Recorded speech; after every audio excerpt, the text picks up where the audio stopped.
a great performance by Fire yesterday, but Ice have took revenge. It felt good to not be today. Tomorrow, I hope to put on the same performance. That SKT OMG game, this place exploded. He managed to get away. He gets one kill back. He's going to TP out. It's going to be quick. He's got away. He doesn't get any closer than that. Cloud9, ladies and gentlemen, will finish second.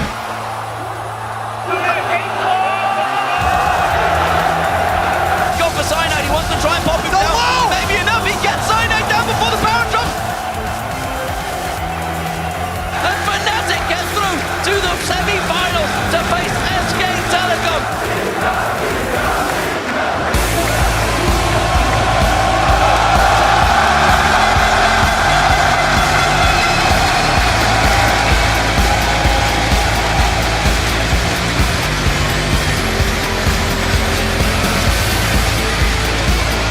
Welcome to Day 3 of All-Star Paris 2014. You are looking live at a packed Zenith de Paris where the world's best League of Legends players have assembled to do battle. The crowd is looking pumped as we kick off our playoffs. This is the outside of the arena. I love the waves and the energy. Hopefully we keep that up the whole day long. Ribbon, that is phenomenal. Love the cosplay. Keep it up, guys. Cloud9 will be doing battle in the first semi-final of the day. Let's hope they're ready. Fnatic will take place in their batch later. Hello and welcome to our continuing coverage of the All-Star event. My name is Trevor Quickshot Henry, and with me are some of the top minds in League of Legends to help break down the blow-by-blow action. Thank you for joining me, Deficio, Martin Deficiolinger, of course. And of course, joining us are OG and caster Christopher Monte Cristo Michaels, Mitch Crepo Forceballs from the Evil Geniuses, and David Freak Turley, who was created from the powers of the Trinity Force. Good to have you guys back on the desk, guys. The epic event is being beamed out by our stalwart broadcast crew who have been working hard to ensure a terrific experience for the audience inside La Zenith and to the fans everywhere around the globe. There's a lot of production that goes on behind the scenes. The entire show is broadcast in 16 different languages by 23 different broadcasters, including OGaming's Chips and Noir, who are providing the French language coverage. OnGameNet is here covering the event for Korea. League of Legends Pro League is broadcasting via remote feed in Shanghai. And once again, we have our crew on the ground bringing you all the action, including Joe, Jat, and Kobe over at the caster desk. Thank you very much, Quickshot. Hello, everyone. I'm Joe Miller, along with Joshua Jack Leesman and Sam Kobe Hartman Kensler, along with Lee Demon Smith, who'll also be joining us a little later in the show. Yeah, and looking at all this stuff, you can really see how much goes into these shows, and it's just awesome when we actually get to see the action. So exciting to feed off the energy of this crowd as well. Yeah, they're on fire. The last couple of days they've been loud, but I think it's only getting louder here. We'll, of course, be bringing you the play-by-play, starting with the challenge game. And then our two semi-finals where 4 teams will face off for a shot at becoming a champion here at All-Stars. I think Fnatic's going to be one of those teams, is what the crowd might be on about. That's what they maybe be thinking right now. They've got a long way ahead of them, though. We'll be moving on to those games later. For the inside track on those games, we've got Shock standing by in the interview lounge. Thank you very much, Joe, and hello, everybody. I am Eve, your Shock supporter, and today I'll be bringing you the straight story directly from the players throughout our day of games. But now, let's throw it over to Quickshot and the guys at the analyst desk to catch us up on all the latest news. Thank you very much, Shocks. And our big news heading into today is that SKT T1K is continuing to dominate the competition. And this is even when you consider the team has been underperforming in Korea lately. Now, SKT have secured their place in the second All-Star semi-final series later today. They defeated OMG to take sole possession of the top spot and are currently 4-0. And they'll face off against Fnatic, who took down the Taipei Assassins. Yeah, in our first semi-final series coming up after the challenge game, we do have Cloud9 taking on OMG. And Cloud9 have continued to perform well with Link in the mid lane, and they're just jumping on opportunities in games and punishing teams for their mistakes. And they have to be feeling good since they defeated OMG yesterday to secure the spot in the semis. Yeah, with the 2 semi-finals locked in, it does mean that the Taipei Assassins have been eliminated after they were unable to secure any victories in their games. Now, before we get to the semi-finals, we do have a quick update for everybody. The challenge teams have decided on their 1v1 and their 2v2 matches, and the votes are in for the Super 1v1 that you guys at home decided. So here's a look at the matches that will kick off Sunday morning. We begin with a 1v1 where Archie will face off against Shy. After that is another 1v1 as Cool takes on QTV. And then a 2v2 between the bromance team of Doublelift and Madlife facing Diamond and Bjergsen. And the All-Star Challenge games will conclude with the super 1v1 match that you pick. It is Froggen versus Wei Xiao.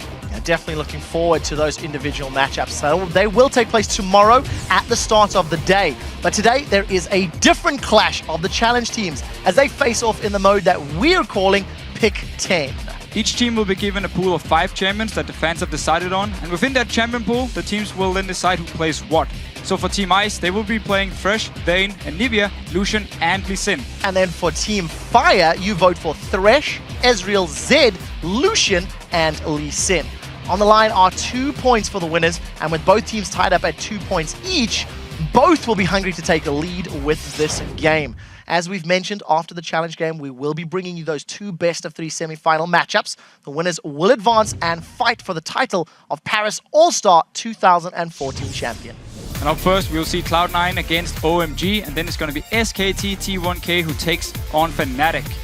Right, now I do want to go around the desk because we've been talking for a while, and I want to get your take on the Twitter question that we are asking. For everybody at home, the question is, which regional team's playstyle have you enjoyed watching the most and why? And let's start this with Freak. Which region is it? OMG, bloodthirsty, fighting all the time, great coordination.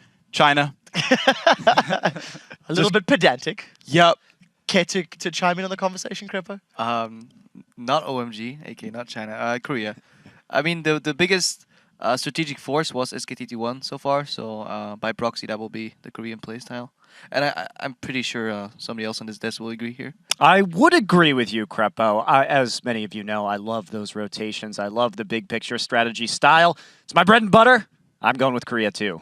I have to say, NA actually really impressed me. Cloud9, the way they've been playing, I liked it. I especially like Sneaky on Twitch here. Whenever he sets up plays, it's beautiful to watch. And of course, the Europeans yesterday, at least Fnatic, giving us some exciting games. Well, you guys at home, send your answers to us at LOL Esports.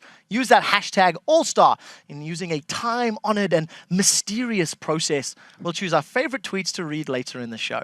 Now, we also want you to join in the conversation by offering up your All-Star big plays. Here are some of them from Friday. The first comes from Cloud9 versus OMG. It was at Bave Denvis. He writes, Sneaky and Meteos absolutely demolish OMG around the dragon and come away ahead. Hashtag apple pie. Freak, walk us through this one. So this is basically one of the very big dragon fights where Cloud9 kind of comes in, and it's a great dragon steal, first of all, by Meteos. And just kind of watch what Twitch does here, because he goes in, gets a bunch of damage to the front lines, he gets Shockwave, but he's able to flash away and get a couple of shields, which buys him enough time to rat-a-tat his way through the OMG lineup for a while. And at this point, it's kind of cleanup crew. Link's untouched, Elimination's untouched, and Meteos up top. He's kind of actually just outplays everybody. He lands Cocoon, jumps up, takes a bunch of shields again, the double support combo. Alan, they're all calling Alan. Alan! Oh, it's he's gonna go down. Oh, it's Steve. Yeah, it might have been Steve. No, it was definitely Alan. I'm sure it was Steve. It looked a little racy. It looked a little racy at the beginning, to be fair. Yeah. All right, the next one comes to us from @Harakos. He writes, I think the Faker sidesteps in SKT versus the OMG game are just incredibly ridiculous. Monty, you're probably pretty used to seeing these sorts of things. I mean, we've all seen the things Faker does, right? And here he comes in again, gets a good shockwave to start things off, and it's just dodging bouncing bomb after bouncing bomb, and then an entire tidal wave here as well. Coming on in, Alan going to try and hit him, but no, Faker just going to sidestep that and dodge a nice little bubble right there as well. Nice pillar by impact to help protect him, and Faker sadly miscalculates on the flash damage right here, but it's so close on Apomelo. And so greedy. So greedy, Faker. To be fair, I think he dodged 5 bouncing bombs, unless I missed one. So. Okay, so scumbag Faker. Yeah. Anyways, finally, another one comes from SKT. This time it was against Fnatic, and it was at Silky Sam. He writes, 1, kill the Smite. 2, steal the Baron. And 3, resume God status. Crepo, on a scale of 1 to 10, how godly is this status? The play itself was probably like a 7. It was a relatively easy. Fnatic helped SKT a little bit. Although this was SKT's only chance to win the game back from our European team. Actually, no. It was actually kind of sad. Fnatic did make the right play here. A lot of people were discrediting him for going for this Baron. I do think going for the Baron was the right play. Having your jungler close to the wall, being able to be ulted on by Zed and just he doesn't even have to shadow into the Baron pit is a little bit of a mistake. I understand why. I mean, we've all made those mistakes. Like, you just want to clear the vision.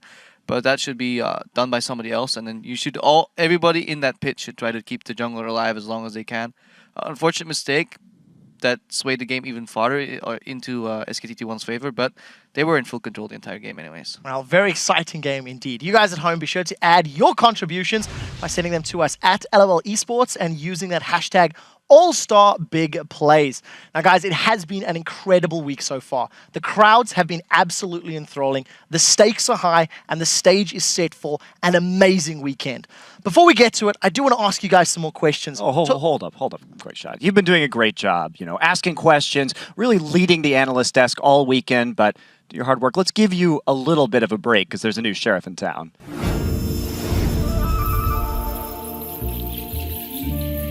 All right, Freak.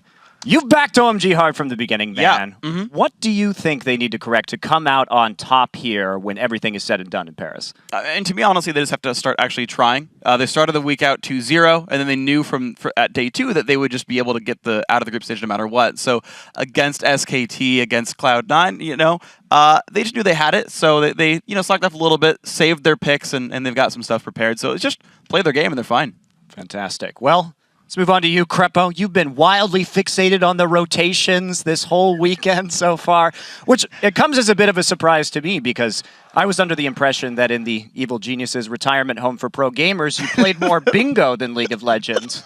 But that said, what team's map movements have impressed you the most so far? See, now I just don't want to say anything about Korea at all. I can't. No, I feel Cloud9 has probably had really good map movement so far for a non-Korean team. Even in the normal split, they've been really good. So I aspire in my retirement home, known as Evil Geniuses, to one day live up to the level of a CLG with 4 subs. All right, Deficio. What do I got for you? Can the hometown favorites here, Fnatic, we've heard the crowd chants for them. They've been really adamant about the European team getting a win here. Can they shock the world champions and 8th best team in Korea today to pull off an upset? Well, it would surprise me if they did. However, I think the individual play has been okay. And once they get a few kills, if they can focus more on objectives then, get some gold here, maybe even surprise SKT with some picks. Soraka top lane could be an option. Maybe they can beat them and go to the finals. And just as a little bit of a follow-up question for you, I've noticed you've been great all weekend, but I've noticed a little bit of inconsistency in your analysis. You've been calling, Bjergsen an American, a Dane. You gave him that compliment as an American, but which one is he? Where are you landing on this? So the thing is, it's actually not in my power anymore to decide. The Queen of Denmark and history lesson, she's very important in Denmark. She decides pretty much everything. She follows League of Legends very closely. She's actually going to be the one to decide. From today's game versus Double After Mad Life, if Bjergsen does well, he can remain Danish. If not, we have to ship him away and keep him away. Ooh, strong words. So do I get a question? No. Well, first off, you just asked your question, so you've run out on that one, man. And besides, what's the name of this segment, guys? Monty asks the questions. I do have an extra question, though, for Kobe coming in here. You've got that great engineering background, Kobe. You've been talking about rotations versus translations. But do you actually know the dictionary definition of rotation? I studied English, and just go ahead and answer this one for you. It's a cycle of events in an order or sequence. That is another definition of rotation. It's how you play out the game based on map conditions, based on objectives and team compositions. So there you go. You're welcome, Kobe. Today I learned. Well, that is a fair point. And Monty, you have asked some excellent questions, but we need to take a break. And I am the only one that is licensed to get us there. So when we get back, we'll drive right into our first match between the challenge teams, Team Ice and Fire, in the Pick 10 mode. Team Fire and Team Ice, let's see what they can do. That's them getting ready, getting warmed up. We'll see what Froggen can do. We'll see if Bjergsen gets disowned by his queen or not. We'll be right back after this, guys.